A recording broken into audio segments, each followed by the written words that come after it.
दोगे तो भी उसके जीवन में प्रसन्नता आ जाएगी। कुछ मत करो, नहीं है देने के लिए, शिव जी के सामने जाना, थोड़ा सा मुस्कुरा देना। महादेव भी सोचेंगे कि कितना दुख है इसको, कितनी तकलीफ, कितना कष्ट है, कितनी बीमारी है, इसके बाद भी मुस्कुरा रहा है, तो शिव जी भी कह देंगे जा ऐसे ही मुस्कुराते रहे, मेरा आशीर्वाद है। प्रसन्न रहिए, आनंद। सब कुछ है घर में आपके, सोफा सेट है, बोलते तो जाओ, बर्तन का सेट है, चांदी का सेट है, सोने का सेट है, बस आदमी अपसेट है। सेठ सारे हैं, व्यक्ति को सुख नहीं है, आनंद नहीं है, प्रसन्नता नहीं है। वो प्रसन्नता कहां से लाओगे? वो प्रसन्नता किस जगह से लेकर आओगे? वो कोई दूसरा नहीं देगा प्रसन्नता, अपने भीतर से खोजना है हमको प्रसन्नता। गुरु द्रोणाचार्य राजा द्रुपद के सामने पहुंच गए। पत्नी ने कहा, कृपी ने, आपका मित्र है द्रुपद, जाओ एक गाय तो द्रुपद राजा भी दे सकता है, बेटा भूखा नहीं रहेगा। राजा द्रुपद के यहां गुरु द्रोणाचार्य जी जाने लगे, तो इतने में अश्वत्थामा जो 4-5 वर्ष के थे, वो कहते हैं कि पिताजी मैं भी चलूंगा राजा के यहां, मेरे को भी राजा का घराना देखना है, मुझे भी आपके दोस्त से मिलना है, मुझे भी आपके मित्र से मिलना है, एक बार आपके मित्र को मैं भी तो देखूं कि आपका मित्र कैसा है, मैं भी तो जानूं। चल, अपने बेटे अश्वत्थामा का हाथ पकड़ा गुरु द्रोणाचार्य ने और राजा द्रुपद के यहां प्रवेश कर रहे हैं। जब धन नहीं होता तो कोई तुम्हारा नहीं होता, कुछ नहीं है तुम्हारा।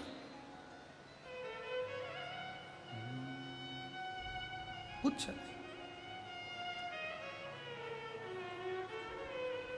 हम तेरी दुनिया में आके खो गए, कर ना पाए हरि भजन और सो गए, कर ना पाए हरि भजन और सो गए। आए हम संसार सागर में, पहुंचे हम संसार सागर में,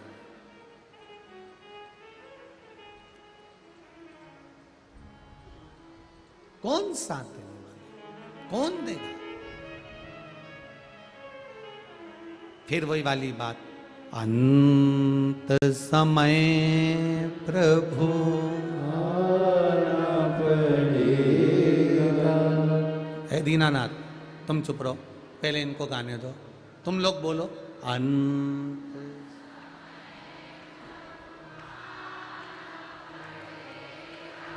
वचन दी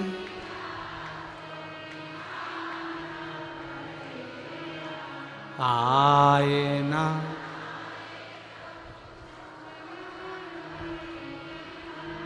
अंत समय प्रभु वो आएगा और तुम्हारे पुकारने से आएगा, ये दीनानाथ के गाने से नहीं। तुम बोलो, तुम पुकारो, कोई दूसरा नहीं पुकारेगा। सामने वाला रोटी खा रहा है और पेट तुम्हारा भरा रहा है, ये हो नहीं सकता, तुम्हें भी पुकारना पड़ेगा। बोलो अंत समय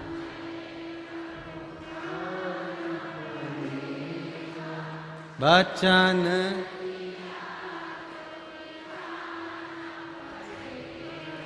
आए ना आए प्रभु कुटुंब,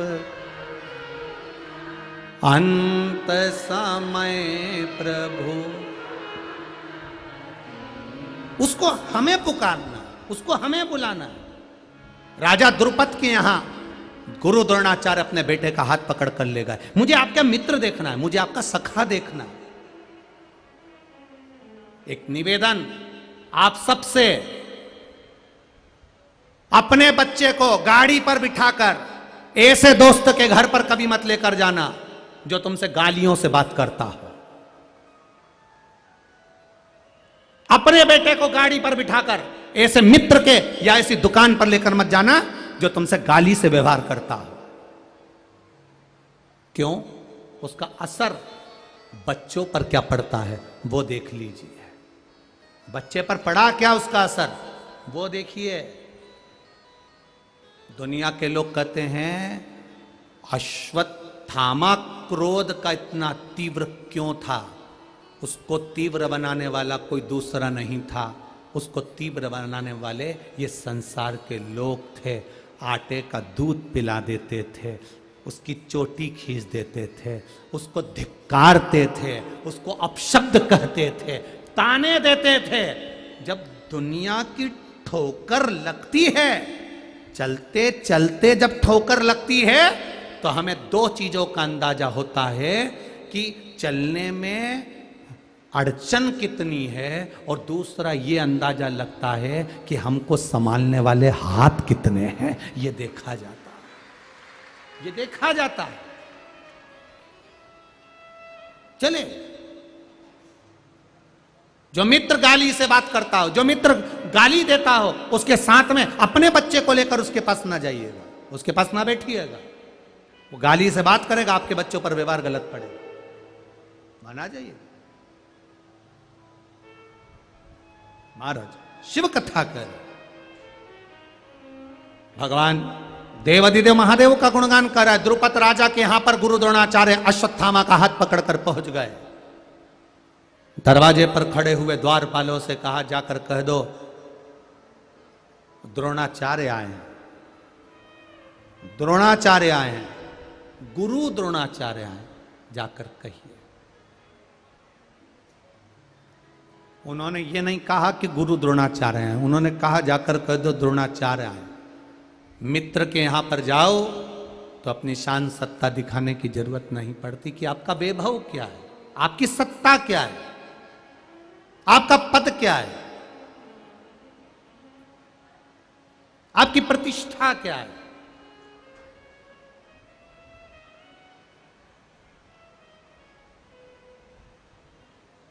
सीधा नाम पुकारना है, सीधा।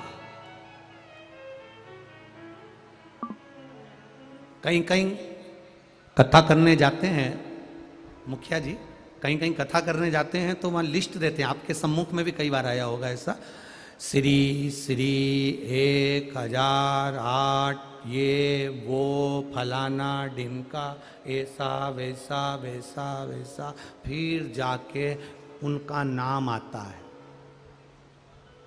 और हमारा महादेव तो सीधा साधा है। तुरंत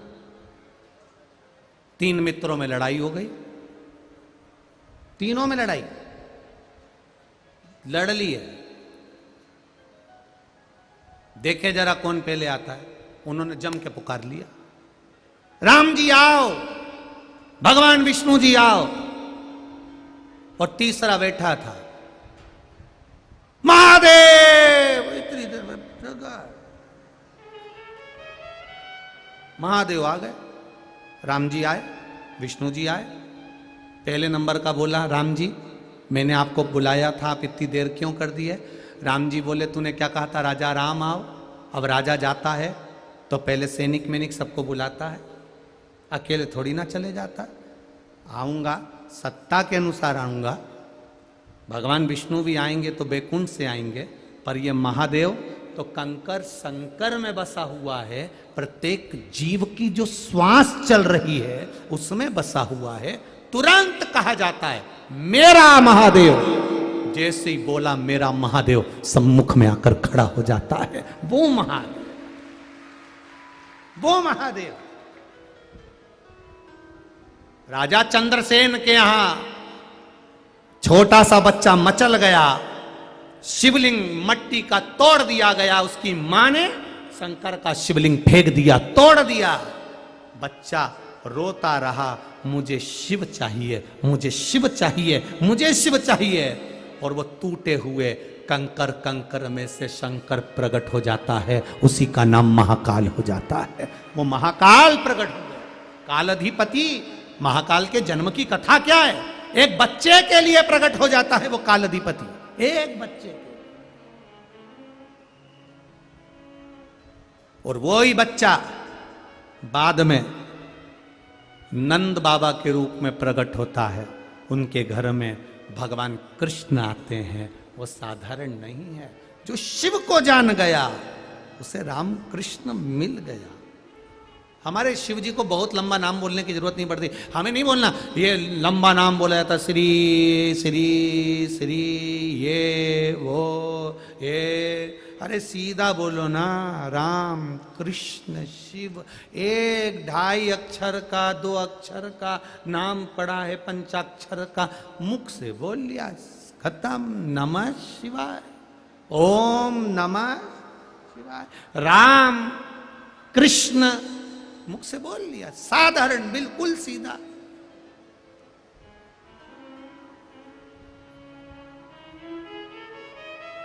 पर सिखाएं जब तो सिखाएं।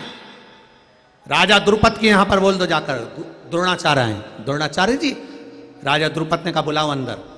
अंदर बुलाया। राजा सिंहासन पर बैठे, राजा सिंहासन पर बैठे हैं और द्रोणाचार्य सामने खड़े हैं। यह मित्रता है। एक ब्राह्मण का सम्मान क्या होता है, ये मेरे भगवान कृष्ण से सीखना चाहिए। मेरे भगवान कृष्ण से सीखो कि ब्राह्मण का सम्मान क्या होता है। रुक्मणी जी ने पत्र लिखा, ब्राह्मण देवता को दिया। ब्राह्मण उस पत्र को लेकर पहुंच गए द्वारका। बोलो सुनी कि नहीं सुनी कथा? अरे बोलो तो जम के, सुनी ना? पत्र लेकर द्वारका गए। द्वारकाधीश के सामने सूचना मिली कि पत्र लेकर ब्राह्मण आया है। द्वारकाधीश के हाथ में पत्र दिया। द्वारकाधीश ने वो पत्र पढ़ा नहीं, अपने सिर से लगाया, सिर से लगाकर ब्राह्मण को दे दिया। ब्राह्मण से कहा अब आप पत्र पढ़िए। दाऊ दादा कह रहे हैं कि पत्र तो द्वारिकानाथ आपको पढ़ना चाहिए, दूसरे से पत्र क्यों पढ़वा रहे हो? द्वारिकाधीश कहते हैं जब ब्राह्मण आया था तब मैं सिंहासन पर बैठा था, ब्राह्मण का आदर नहीं कर पाया, इसलिए मेरे सिंहासन से बड़ा इसका सिंहासन होना चाहिए, मेरी गादी से बड़ी इसकी गादी होना चाहिए। जब ये पत्र पढ़ेगा, मेरा गुणगान करेगा, तो मेरी गादी से बड़ी इसकी गादी व्यासपीठ बन जाएगी और व्यासपीठ के आगे सारी गादी छोटी। ब्राह्मण ने पत्र पढ़ा। ठाकुर जी प्रसन्न हो गए कि एक ब्राह्मण पत्र पढ़ रहा है, अब मेरे सिंहासन छोटा हो गया और ब्राह्मण पत्र पढ़ रहा है, तो भले वो आसन लगाकर पढ़े, जमीन पर बैठकर पढ़े, पर उसकी गादी बड़ी हो गई। और गादी बड़ी हो गई, ठाकुर जी प्रसन्न हो गए। तब ठाकुर जी ने कह दिया रुक्मणी जी से कहो तो श्रृंगार करके जगदम्बा के मंदिर जा, मैं तुझे लेने आ जाऊंगा। भगवान ने ये नहीं कहा रुक्मणी जी से कह दो, भगवान कह रहे रुक्मणी जी से कहना तू श्रृंगार करके जगदम्बा के मंदिर पहुंच, मैं तुझे लेने आऊंगा। भगवान ने ये नहीं कहा कि तू तैयार होके छत पे खड़ी मिलना। सुनी कथा? भगवान ने ये बोला कि तू तैयार होके छत पे मिलना, ओटले पर मिलना, घर के बाहर मिलना नहीं।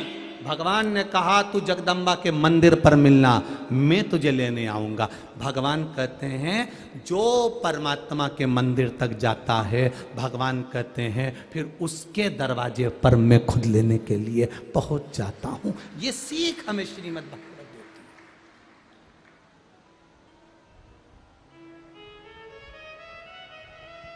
है, ये सीख है।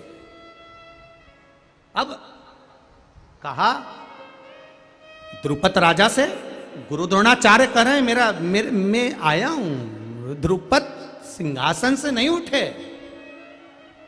द्रुपद सिंहासन से नहीं उठे। द्रोणाचार्य से बात तो करी तो द्रुपद ने पूछ लिया क्या बात है द्रोणाचार्य, आज तो अपने बेटे को लेकर आयो, यहां अपने बेटे को लेकर आयो, क्या बात है? अभी आपको कहा था गांव में भिखारी भी आता है तो उसको साधु समझा जाता है, और शहर में साधु भी आता है तो उसको भिखारी समझा जाता है। अभी कहा था, वही हुआ। गुरु द्रोणाचार्य द्रुपद राजा के सामने खड़े हैं, द्रुपद राजा के सामने।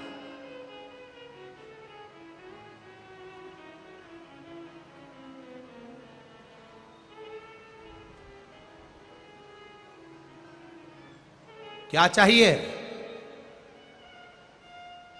क्या चाहिए आपको? गुरु द्रोणाचार्य ने कहा, राजन मांगना तो बहुत कुछ था, पर आपका व्यवहार बता रहा है कि मैं आपसे क्या मांगूं। आपका व्यवहार बता रहा है मैं आपसे क्या मांगूं।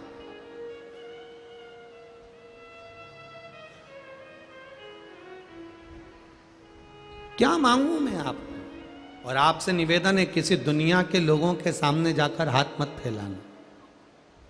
कभी दुनिया के लोगों के आगे जाकर हाथ मत फैलाओ। दुनिया के लोगों के आगे जाकर अपना दुखड़ा मत सुनाओ।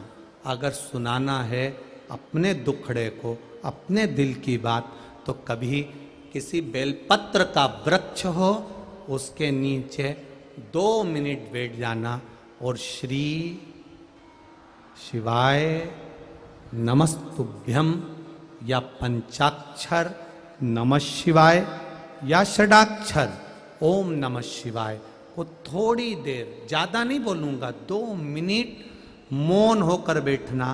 बेलपत्री के वृक्ष की जड़ की ओर आपका मुख कर लेना, और 2 मिनट अगर दुख है जीवन में, तकलीफ है, तो बेलपत्री के वृक्ष के नीचे बैठकर अपने दिल की बात महादेव से, पार्वती से कह देना।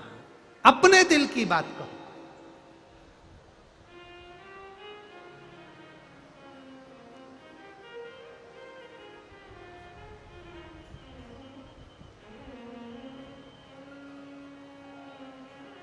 और जब